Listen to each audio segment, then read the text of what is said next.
मेरा नाम नाहिद है। मैं अपने माँ बाप की इकलौती बेटी थी। 2 भाइयों की इकलौती और लाडली बहन थी। मगर जिंदगी ने ऐसी सितम शरीफी दिखाई कि ना इकलौतापन याद रहा ना लाडली रही। नुमान और फरहान मेरे बड़े भाई थे। हमारा बचपन भी ऐसे ही गुजरा जैसे बहुत से दूसरे बच्चों का खेलते कूदते मस्तियाँ करते हुए गुजरा। हमारी माँ का चंद साल कबल ही इंतकाल हुआ था। घर का निजाम चल रहा था। कुछ मैं कर ली थी, कुछ काम मेरे भाई करते। कपड़े और सफाई वगैरह हफ्ते में एक बार अब्बा मोहल्ले में से किसी काम वाली को बुलवा कर करवा लेते। यूँ गुजर बसर होता रहा। मैंने अपनी पढ़ाई इंटर के बाद अधूरी छोड़ दी थी, क्योंकि अम्मी की वफात के बाद कुछ अरसे के लिए पढ़ाई छोड़ी तो फिर दोबारा शुरू करने का मन ही न रहा। नुमान मेरा बड़ा भाई था और फरहान छोटा। भाइयों की शादी की उम्र हुई तो घर में कुछ हलचल शुरू हुई। दूसरे चौथे दिन अब्बा, मैं और नुमान किसी के घर जाते रिश्ता देखने। रिश्ता तो खैर अब्बा ने पसंद करना था, मगर मुझे बड़ा मजा आता रोज तैयार होकर कहीं जाने में। फिर बाजारों के चक्कर शुरू हुए। रंग बिरंगे कपड़े, जूते, मेकअप का सामान हमने। मेहंदी लगवाई, पीले रंग का जोड़ा भाई की मेहंदी पर पहना। घर को सजाया, भाई के कमरे को सजाया। यूँ बड़े चाव से हम भाभी ब्याह कर लाए। मेरी बड़ी भाभी का नाम उस्मा था। मैंने पहले दिन से ही भाभी से प्यार और मोहब्बत का सलूक रखा। 4 घर में फर्द हो, वो भी मेरा तेरा करके रहे तो अच्छा नहीं लगता। जैसे मैं पहले हर रोज अपने पाँव पर भाइयों के लिए नाश्ता तैयार करती थी, भाभी के आने के बाद भी मैं वैसे ही सब करती थी। शुरू के चंद माह तो एक दूसरे को जानने और समझने में लग गए, और मुझे इस वक्त अकल ही कितनी थी कि मैं किसी को अच्छी तरह जान सकती। शुरू के 6 माह अच्छे गुजरे। भाभी मुझे जो काम कहती मैं कर देती, जो वो अपनी मर्जी से करती कर लेती, जो छोड़ती वो मैं खुद कर लेती। फिर न जाने क्या हुआ, उसमें भाभी मुझसे खिंची रहने लगी। वो बिना जरूरत मुझे बुलाती भी नहीं थी, अपना काम काज करती और अपने कमरे में चली जाती थी। मुझे कभी न हो सका कि भाभी को मुझसे क्या मसला था, किस वजह से वो ऐसा रवैया रखती थी। मेरी कौन सी बात इन्हें बुरी लगती थी, मैं इनसे कभी पूछ न सकी, हिम्मत ही ना थी। खैर, जिंदगी के माहौल इसी तरह कभी अच्छे कभी बुरे गुजरते रहे। फिर अब्बा ने फरहान भाई की शादी का जिक्र छेड़ दिया। रिश्ते देखे जाने लगे कि एक दिन बड़ी भाभी ने एक राय दी कि इनकी एक कजन है, पढ़ी लिखी है, सुलझी हुई है, फरहान के साथ इसकी जोड़ी बहुत अच्छी रहेगी, एक बार देख लें। अब्बा राजी हो गए और भाभी के साथ इनके घर चले गए रिश्ता देखने। ये तो जैसे एक फॉर्मेलिटी थी, रिश्ता तो जैसे भाभी ने तय ही कर रखा था। खैर, रिश्ता तय हुआ। 2 माह के अंदर अंदर फरहान भाई की शादी हो गई और भाभी की कजन राहिला हमारे घर ब्याह करा गई। घर का माहौल एक बार फिर से बड़ा अच्छा हो गया। सब खुशी खुशी रहते।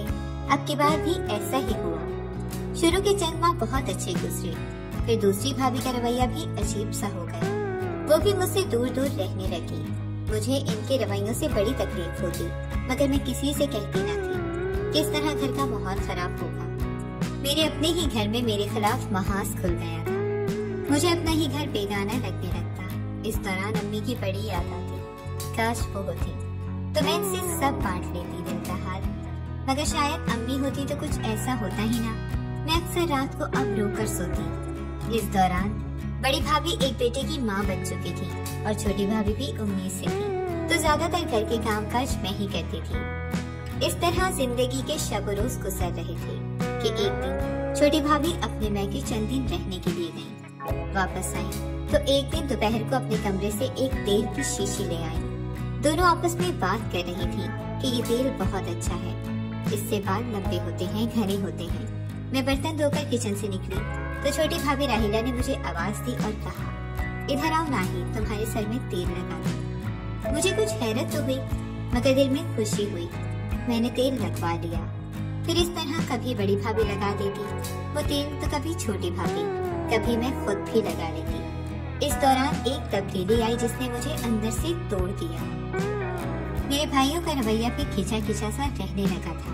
वो बात पर मुझे टोकते, दरवाजे पर क्यों खड़ी थी, खिड़की में क्या कर रही थी, छत पर क्या लेने गई थी, वगैरह वगैरह। मुझे यूँ महसूस होता कि मेरे भाई मेरे किरदार पर शक करने लगे हैं।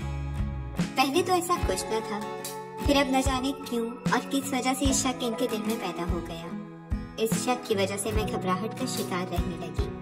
खास तौर पर जब भाई सामने होते तो मैं बौखला जाती। क्योंकि वो हमेशा मुझे नजरों में रखते और मेरी बदहवासी शायद इनके शक को मजीद पुख्ता करती रही। इन्हीं दिनों अब्बा बीमार रहने लगे। मेरा कामकाज कुछ और बढ़ गया क्योंकि भाभियां अपना कर लेती, अपने शौहर और बच्चों की गिरद लगी रहती। घर की सफाई सुथराई, फिर किचन का कामकाज और अब्बा की दवा और खुराक का ख्याल रखना मेरी जिम्मेदारी थी। अब्बा को बीमारी के दौरान अब मेरी फिक्र रहने लगी। वो भाइयों को कहते कि नाहिद के लिए रिश्ता देखो। मैं चाहता हूँ अपनी जिंदगी में नाहिद को भी रुखसत कर दूँ, मगर अल्लाह को कुछ और ही मंजूर था। चंद माह की अदालत के बाद अब्बा का इंतकाल हो गया। वफात से पहले अब्बा ने अपनी जायदाद हम तीनों बहन भाइयों में बराबर तकसीम कर दी। वो मकान जिसमें हम रहते थे और 3 दुकानें थी, जिनमें से अब्बा ने एक मेरे नाम कर दी और घर में भी बराबर हिस्सा मेरे नाम किया। अब्बा की वफात के बाद मुझे अकेलापन और भी ज्यादा महसूस होने लगा, मगर भाभियों के रवैये में वाज़िहा तब्दीली महसूस की। वो अब मेरे साथ अच्छा सलूक करती, मुस्कुरा कर बात करना, काम खुद कर लेना, मगर मुझे पता चलता था कि ये रवैया सिर्फ मेरे सामने था। पीठ पीछे वो अब भी मेरी बुराइयां करती थी और इनके रवैये में तब्दीली की वजह शायद जायदाद में मेरा हिस्सा था। इसी वजह से वो अब बना कर रखती थी। इस दौरान एक अजीब बात हुई कि मेरे सर से बाल उतरने लगे। जगह जगह छोटे गोल दायरों की शक्ल में मेरा सर गंजा हो रहा था। मुझे कुछ शक पड़ा तो मेरे भाभियों का दिया हुआ वो तेल इस्तेमाल करना छोड़ दिया, मगर अब नुकसान काफी हो चुका था। मेरे सर पर बाल ना होने के बराबर थे। मैं कुछ और परेशान रहने लगी, मगर किसी को बताया नहीं कि बताती भी तो किसको। फिर एक दिन अजीब बात हुई। दोनों भाई दोपहर का खाना खाने घर आए हुए थे। मैंने खाना गर्म किया, इनके सामने रखा। भाभी पास बैठी कुछ आहिस्ता आवाज में बातचीत कर रही थी कि अचानक मेरे सर से दुपट्टा फिसल गया, जिसे मैंने फौरन हाथ बढ़ाकर सेट कर दिया। दोनों भाइयों ने पहले मेरी तरफ देखा, फिर अपनी बीवियों की तरफ। बड़ी भाभी ने आंख से इशारा किया और बोली, देखा आपने, मैंने कहा था ना। भाई ने मेरी तरफ देखा और पूछा, नाहिद ये क्या है? मैं बौखला गई, क्या जवाब देती? मेरी समझ से बाहर था। मैं रूहान सी हो गई, आंखें फौरन भर आई। मुझे नहीं पता भाई ये क्या है, क्यों है। मैं भुराई आवाज में फकत इतना ही कह सकी कि छोटी भाभी बोली, ये सब कमजोरी की वजह से है। आखिर किस चीज की कमजोरी है? क्या बात है? मुझे तो लगता है ये कुछ छुपा रही है। दोनों भाई खा जाने वाली नजरों से मुझे देख रहे थे। बड़े भाई ने फरहान से कहा, इसका रिश्ता देखो। फरहान इससे पहले ये हमें कोई बुरा दिन दिखाए इसे रुखसत करते हैं। मेरे हाथ पांव कांपने लगे। मेरे अपने कैसे पल में बेगाने हो गए। ये मेरे भाई जिनकी मैं लाडली बहन थी, इनको क्या हो गया? इनकी नजरें कैसे बदल गईं? ये वो सवाल थे जो मुझे पल पल चुभते। मेरी रातों की नींद हराम हो गई। फिर इन्हीं दिनों किसी जानने वाले के तवस्सुस से मेरा एक रिश्ता आया। भाई तो जैसे तैयार बैठे थे, यूं हथेली पर सरसों जमाई, बिना कुछ देखे सोचे रिश्ता तय कर दिया। मैं मन ही मन में ये दुआ करती कि अल्लाह करे जिंदगी में आने वाला ये इंसान अच्छा हो। यूं ही दुआएं करते मेरा वक्त गुजर गया और आनन फानन मेरी शादी हो गई। मैंने वो घर छोड़ दिया जहाँ आँख खोली थी, जिसके सहन में खेल कूद कर मैं जवान हुई थी, जहाँ जगह जगह मेरी माँ की ममता थी, बाप की शफकत थी। इस घर से आज रुखसत हो गई, बल्कि रुखसत क्या, मुझे तो जैसे धक्का दे दिया गया और मेरी जिंदगी में जाफर शामिल हो गया। जाफर अच्छा मोहब्बत करने वाला इंसान था। इसने मुझे मेरी खामियों समेत दिलो जान से कबूल किया था। इसकी जिंदगी में शामिल होने के बाद मेरी जात में कुछ ठहराव आ गया। वो बहुत अच्छी तबीयत का मालिक था। इसके पास हर मसले का हल मौजूद होता। किसी भी बात को वो सर पर सवार न करता और बात को चुटकियों में उड़ा देता। शादी के दूसरे माह ही वो मुझे डॉक्टर के पास ले गया और मेरे बालों का इलाज करवाया।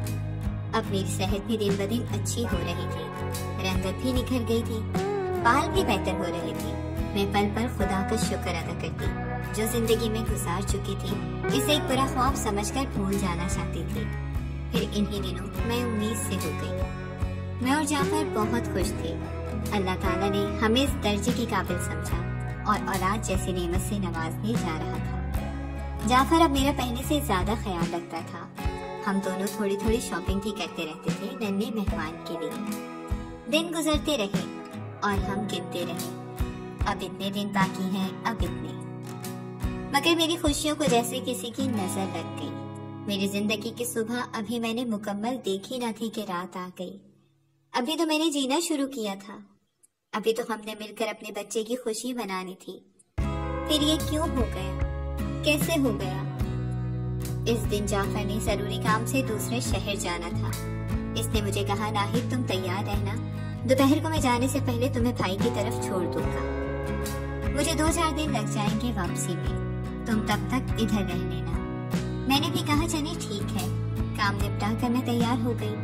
दोपहर को जाफर आए, मुझे साथ किया और हम भाई की तरफ चले गए। भाभी ने चाय बनाई। जाफर इतनी देर ही रुके कि चाय पी और चले गए। ये बताती चलूं कि इस अरसे में मेरी बड़ी भाभी 3 बच्चों की माँ और छोटी भाभी 2 बच्चों की माँ बन चुकी थी। वो दोनों अभी इसी घर में इकट्ठे रह रहे थे, मगर मैंने सुना था कि अब दोनों भाभियों की आपस में कम ही बनती है, तो और वो अलग अलग हो जाएंगी। खैर, इस दिन मैं शाम को भाभी के साथ मिलकर खाने की तैयारी कर रही थी कि भाभी का फोन बजा। फरहान भाई का फोन था। भाभी फोन लेकर किचन से बाहर चली गई। मैं काम देखने लगी। कुछ देर बाद भाभी वापस आई तो इनके चेहरे पर हवाइयां उड़ी हुई थी। क्या हुआ भाभी, परेशान क्यों हैं? मैंने हांडी में चम्मच हिलाते हुए पूछा तो भाभी कुछ न बोली, बल्कि हांडी के नीचे से आग बंद कर दी। तो मैं हैरान हुई, अरे अभी तो कच्ची है सब्जी, आग क्यों बंद कर दी? मैंने हैरानी से पूछा। भाभी तब भी खामोश रही। वो मुझे बाजू से पकड़कर बाहर लाई, चारपाई पर बिठाया और वापस जाकर पानी का गिलास भर लाई और बोली, ये लो नाहिद पानी पियो, और हौसले से मेरी बात सुनना। मैंने कांपते दिल के साथ पानी के 2 घूंट भरे और गिलास नीचे रख दिया। भाभी जल्दी बताएं क्या हुआ है, मेरा तो दिल अभी से डूब रहा है। नाहिद, जाफर का बहुत बुरा एक्सीडेंट हुआ है। तुम्हारे भाई कह रहे हैं फौरन अस्पताल आ जाओ, वो दोनों उधर ही हैं। मेरी आंखों के आगे अंधेरा छाने लगा। या अल्लाह, खैर करना, दिल से एक भूख निकली। भाभी ने चादर ओढ़ी और पर्स उठाया। मैंने भी चादर ले ली। गली में निकलते ही कुछ दूर रिक्शा खड़ा था। मेरी टांगें तो जैसे बेजान हो रही थी। हमने जल्दी से रिक्शा पकड़ा और सरकारी अस्पताल पहुंचे। अस्पताल की गेट पर ही हमें फरहान भाई मिल गए। मैंने उन्हें देखते ही पूछा, भाई जाफर ठीक है? भाई कुछ न बोले। हमें साथ लेकर अंदर राहदारी की तरफ बढ़े। राहदारी में नुमान भाई, एक डॉक्टर और कुछ दूसरे लोगों के साथ खड़े थे। पास ही एक स्ट्रेचर था, मगर इस शख्स का चेहरा चादर से ढका हुआ था। मैंने आगे बढ़कर नुमान भाई का बाजू पकड़कर इनसे पूछा, नुमान भाई जाफर किधर है, कैसा है वो, ज्यादा चोट तो नहीं आई? किसी ने मेरे सवाल का जवाब नहीं दिया। नुमान भाई ने आगे बढ़कर स्ट्रेचर वाले शख्स के चेहरे से चादर हटा दी। वो जाफर था। जाफर जा चुका था, मुझे तन्हा छोड़कर, अपने बच्चे को देखे बिना। मेरी आंखों के आगे अंधेरा छा गया। इन दिनों मेरी डिलीवरी के दिन नजदीक थे। मेरा ब्लड प्रेशर इतना लो हो गया कि मैं बेहोश हो गई। दोस्त के साथ जाते हुए जाफर की गाड़ी का एक ट्रैलर से एक्सीडेंट हुआ। इसका दोस्त मौके पर जाँ बहक हो गया और जाफर अस्पताल पहुंचकर इस दुनिया को छोड़ गया। इतनी मुख्तसर सी थी मेरी खुशियों की मुद्दत। यूं लगा बस एक झलक थी किसी और दुनिया की, जो जाफर ने मुझे पलक झपकते हुए दिखाई, और इसके साथ खुद भी मेरी नजरों से ओझल हो गया। जाफर चला गया और मैं भाई के घर आ गई, क्योंकि डिलीवरी के दिन नजदीक थे। चंद दिन बाद ही हमारी बेटी इस दुनिया में आ गई। मैंने इसका नाम अली से रखा। अब मैं और मेरी बेटी भाई के पास रहती है। जिंदगी फिर से इसी ढब पर आ गई है। मेरे दोनों भाई अब अलग हो चुके हैं। मैं नुमान भाई के साथ रहती हूँ। काम काज हो तो दूसरी भाभी अपनी तरफ भी बुला लेती हैं। जाफर के साथ जो दिन गुजरे वो इतने खुशकुन थे कि अब मैं ख्वाब देखने लगी हूँ। किसी के हसीन साथ से जिंदगी खूबसूरत भी हो सकती है।